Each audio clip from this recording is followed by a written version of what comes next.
Reciban un saludo fraterno, amigos oyentes de Audioteca Católica. Bienvenidos a la serie Huellas de Santidad. Hoy hablaremos de la vida de los santos Felipe y Santiago apóstoles. Escuchemos. Dos apóstoles generosos y valientes. La Iglesia celebra el 3 de mayo la fiesta de los apóstoles Felipe y Santiago. Siguieron a Jesús a través de los caminos polvorientos y se sentaron a descansar con él junto a la misma fuente. Torpes y duros de corazón, ambiciosos ante las parábolas del reino, indecisos, cobardes, celosos de sus privilegios, impacientes ante la recompensa. Ellos mismos lo han confesado ingenuamente. Pero ¿y su generosidad y entusiasmo y el ímpetu del amor para seguir a un hombre que les prometía pobreza y predicaba mansedumbre y perdón? Pocos tuvieron su valor. No dijeron, duro es este lenguaje, ¿quién puede escucharle? Las enseñanzas del maestro eran fuertes, hacía falta valor para permanecer a su lado. Las raposas tienen guaridas y los pájaros nidos, pero el Hijo del Hombre no tiene dónde reclinar su cabeza. Ni Felipe ni Santiago se cansaron de aquella vida de privación. Felipe nació en Betsaida y antes de seguir a Jesús fue discípulo de Juan el Bautista. Fue uno de los primeros llamados por el Señor. Cuando siguieron a Jesús, Felipe demostró una docilidad como la de Pedro y la de Juan. «Sígueme», le dijo el Señor un día junto al lago de Genesaret, su lago, porque también él era de Betsaida, y enseguida lo dejó todo, casa, mujer, hijas pequeñas, todo lo abandonó por seguir a Jesús. Y Jesús lo aceptó en su compañía, pero sin manifestarle predilección especial, como la demostrada con Simón, hijo de Juan, y Santiago y Andrés, su amigo. Felipe aparece en varios pasajes de la Escritura. Fue él quien preguntó al Señor, ¿cómo vamos a darle de comer a tanta gente? Juan 6, 5-7, preocupado por aquellos que siguieron al Maestro y no tenían que comer. A él se dirigió un grupo de paganos que deseaban conocer al Señor, Juan 12, 20-22.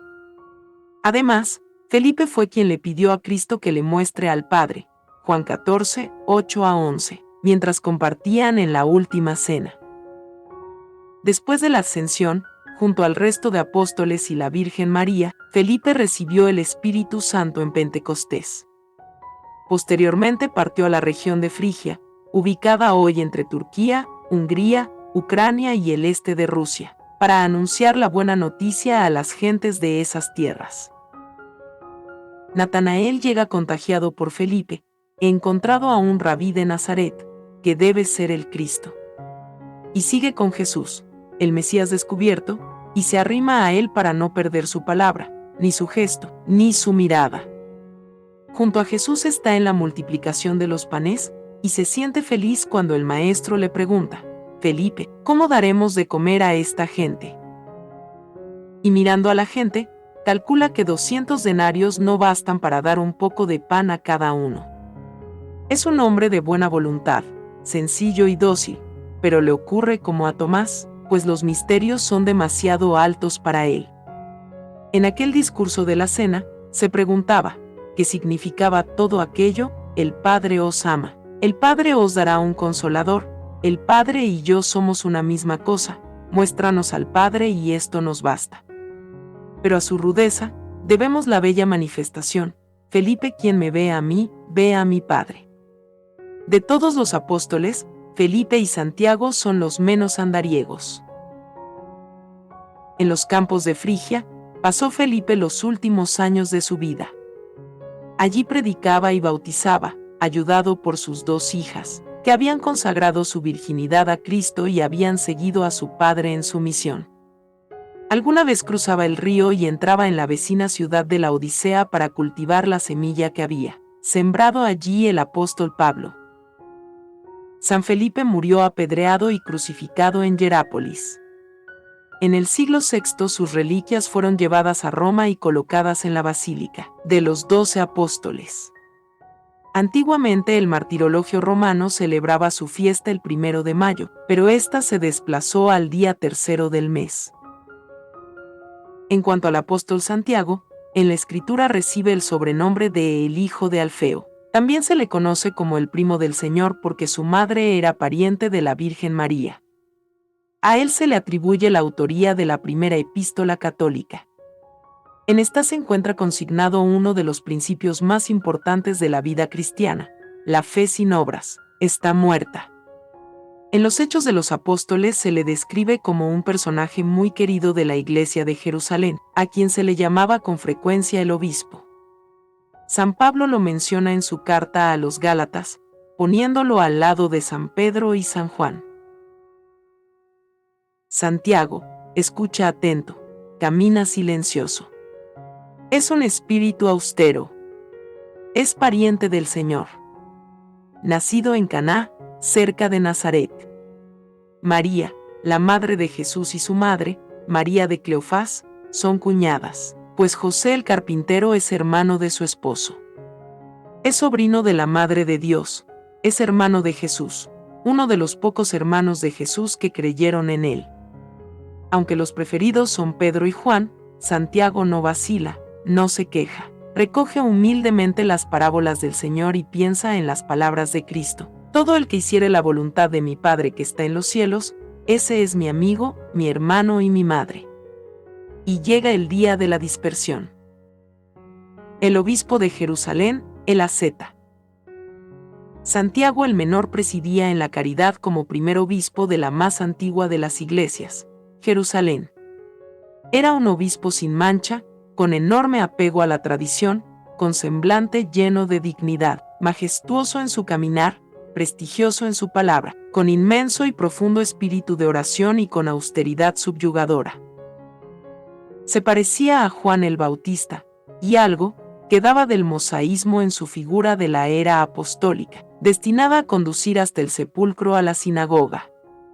Santiago vivía en la ciudad, ni comía carne, ni bebía vino, ni usaba calzado, ni se bañaba, ni se ungía, ni se cortaba nunca el cabello. Su único vestido era una túnica y el manto de lino. Sus miembros estaban como muertos, dice San Juan Crisóstomo, y las rodillas recordaban la piel del camello. Era la reminiscencia de la antigua ley, amante de la disciplina inflexible, de las minuciosas prescripciones. El Espíritu Nuevo de Jesús no había conseguido borrar del todo su educación en la sinagoga.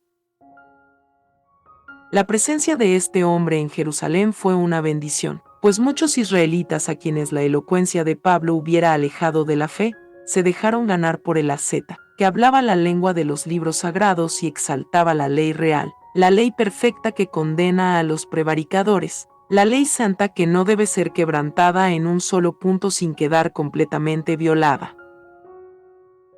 Muchos judíos se convirtieron pues escuchaba a su obispo que les decía que podían seguir siendo fieles a Moisés, adorando en el templo al Dios de Israel, Padre de las luces, que se revelaba a ellos en su Hijo Jesús.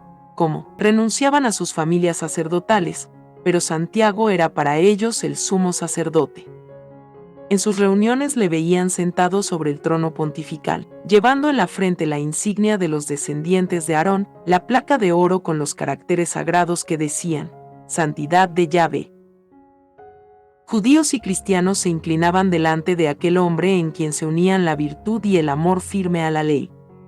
Le miraban con respeto al verle pasar rígido, descalzo, extenuado. Le escuchaban cuando hablaba de la puerta de Jesús crucificado, por la cual se llega hasta Yahvé. La multitud le oprimía para tocar el borde de la túnica, y se decía que, en una gran sequía, le bastó alzar las manos al cielo para hacer descender la lluvia. Su oración era incesante.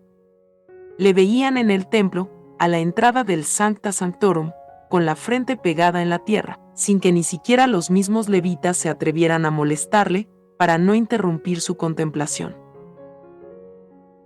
Incluso para los gentiles convertidos, Santiago era una autoridad. San Pablo le llamaba columna de la iglesia, aunque su espíritu era muy diferente que el del obispo de Jerusalén. Las obras legales que Pablo rechazaba eran sagradas para Santiago. Pero Santiago también cedió a la elocuencia de Pablo en el Concilio de Jerusalén. Santiago se resistía a abandonar la ley antigua, pero no era eso lo que se le reclamaba. Bastaba que no impusiera su observancia, que él fuese al templo y conservase entre los suyos el signo de la circuncisión, mientras Pablo predicaba entre las gentes su evangelio de libertad. Santiago se rindió con toda sinceridad. Cuando intervino en las iglesias evangelizadas por el apóstol de los gentiles, Pablo estaba en la cárcel y sus enemigos deformaban su doctrina, torcían su pensamiento y traicionaban su enseñanza. No solo rechazaban las obras de la ley, sino que pregonaban la fe sin obras. El que cree no puede cometer pecado, decían los judíos helenizantes, falsificadores de la justificación paulina por la fe. Y la inmoralidad se extendía como una peste. Santiago escribió una carta a las 12 tribus de la dispersión. Sabía que no hablaba con los piadosos ritualistas de Jerusalén, y había prometido a Pablo no imponer las ceremonias mosaicas a los convertidos, y no pierde de vista que sus lectores viven en un ambiente de cultura helénica, amplia y brillante. Prescinde del hebreo y escribe en el griego de San Lucas y en el de los antioquenos. Ha leído los escritos del judaísmo helenizado, que conoce la sabiduría alejandrina y las tendencias neoplatónicas de Filón.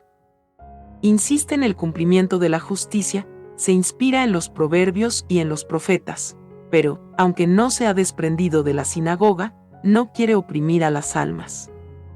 Habla claramente de la ley perfecta de la libertad, que es el cumplimiento del Evangelio. Por algo Lutero llamaba a este escrito la epístola de la paja, porque es la carta de la fe con obras.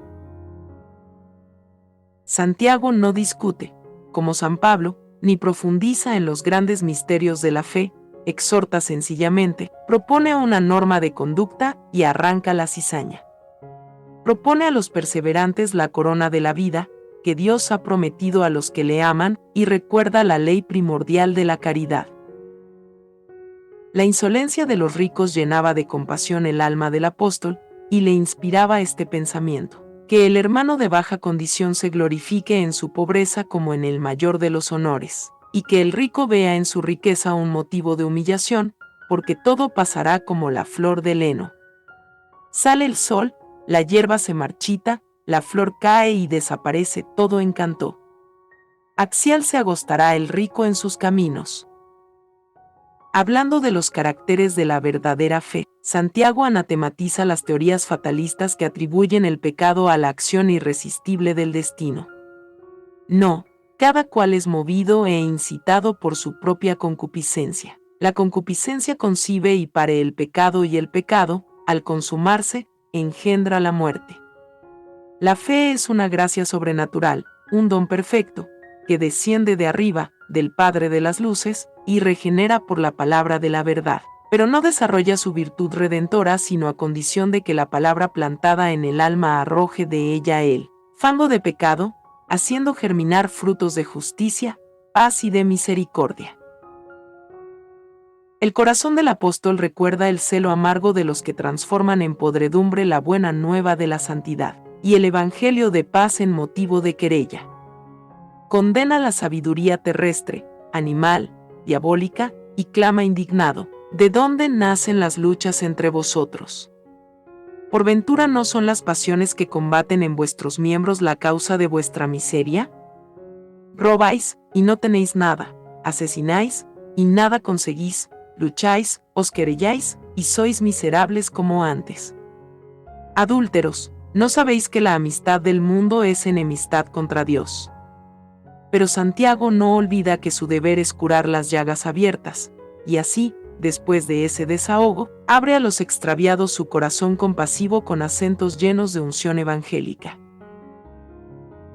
Se percibe el sermón de la montaña, la misma sencillez en la enseñanza y en la expresión y la lógica del pensamiento, y la gracia de las imágenes, tomadas en los campos, en las aguas y en los cielos de Galilea.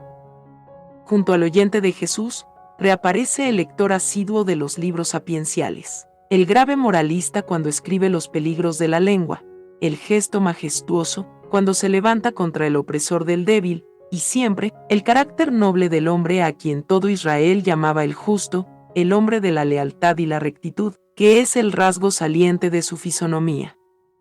No comprende que se pueda creer a medias, que se pueda orar con la duda en el corazón y en los labios.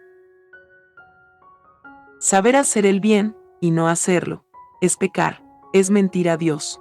Dudar es ser como una ola que danza en el mar. Un espíritu inconstante en sus caminos no consigue nada de Dios. Nuestro sí debe ser un sí rotundo, nuestro no, un no claro y preciso. Toda el alma de Santiago está en su sinceridad, en su entusiasmo para abrazar e imponer la vida cristiana con toda seriedad, la norma perfecta de la nueva religión, la ley reina, que hace reyes a los que la guardan. Esa es la fuente de su inspiración, de su actitud con los humildes y de su indignación frente a los que les tiranizaban.